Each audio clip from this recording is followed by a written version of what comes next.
Good morning, everybody, and this is your Euro USD setups for today.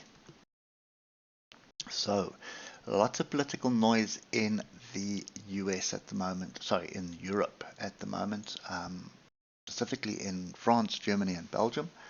And there's been a snap election called in France, and basically the far right are starting to gain some traction in the in the political landscapes in Europe.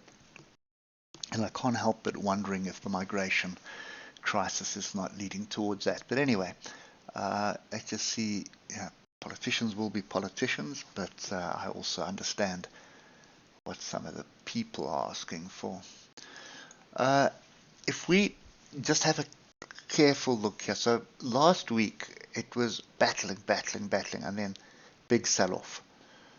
That was a very big engulfing bar, that 0.76% of the market, 0.76% move in the market, sorry. And then we've gapped down this morning below what has been a fairly strong support level, which is 107,882. So I suspect there's more to what's going on than what we're reading at the moment in Europe. So let's just get back to start with the weekly. So you can see how we've been rejecting this 150 EMA, and everything has been focused on the US. So it's all been focused on the US interest rates and on the dollar.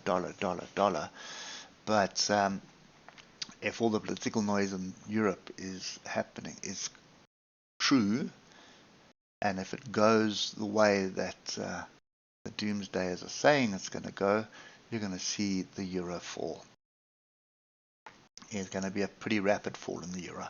So it's starting to make sense just looking at how long we've been trying to test this 150 EMA, and it's been going on for a year and a bit now.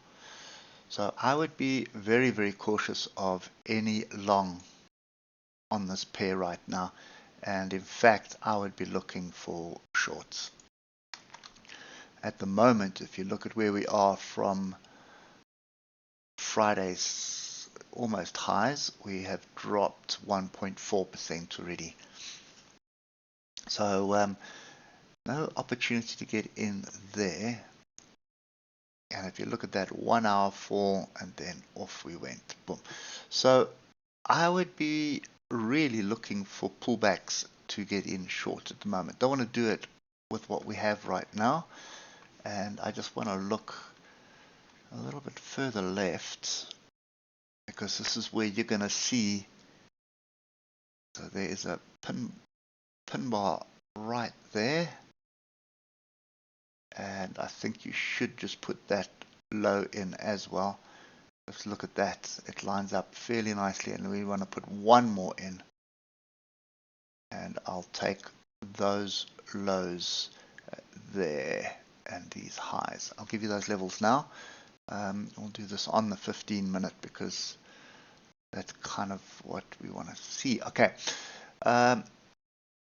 we're plummeting through these levels, so it's going to be very interesting. So I want to see a pullback firstly at the moment to 107,882. That would give me an opportunity to short.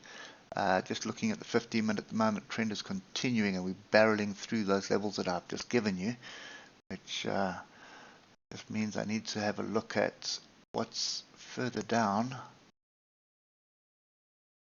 I'm going to adjust that one. Just give me 1 sec, guys. I think it's very important that we get the right structure in here, because it is going to be a very interesting roller coaster ride. Right, back to the 15 minutes.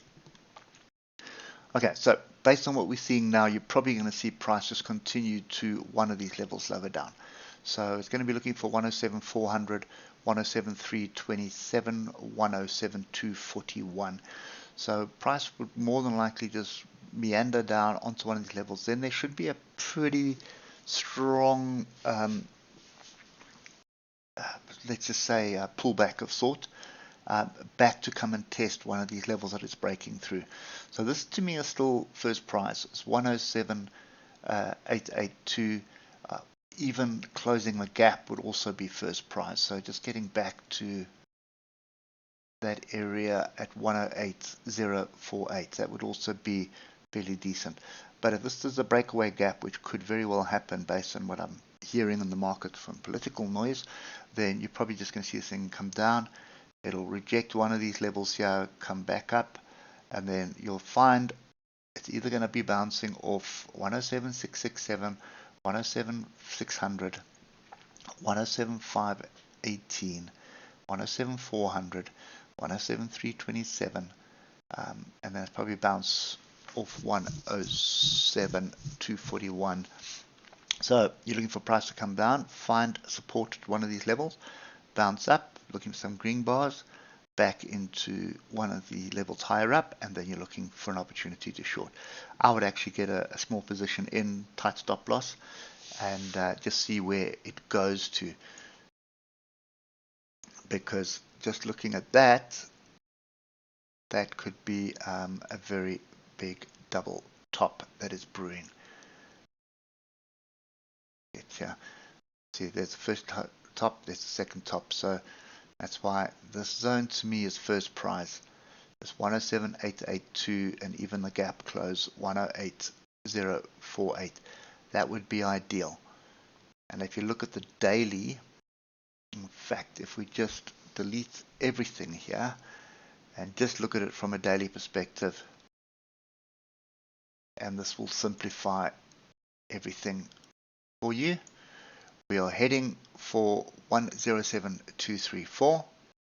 That's where we should be heading. You should see buyers come in there, and it would be ideal if you could just reject 107.887. That would give you 1,300 points to the downside.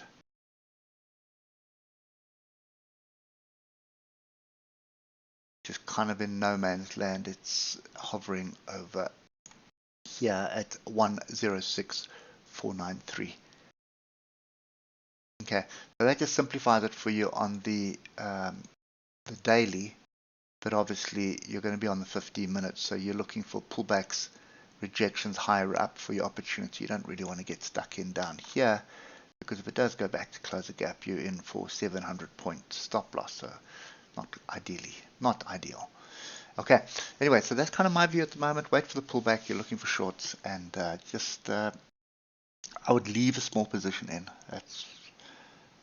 It's a gamble. You don't know what's going to happen with the politicians, but I would definitely try to get a small position in with a really tight stop loss, and put it in, close the laptop, and walk away and see what happens by the end of the day and possibly the end of the week.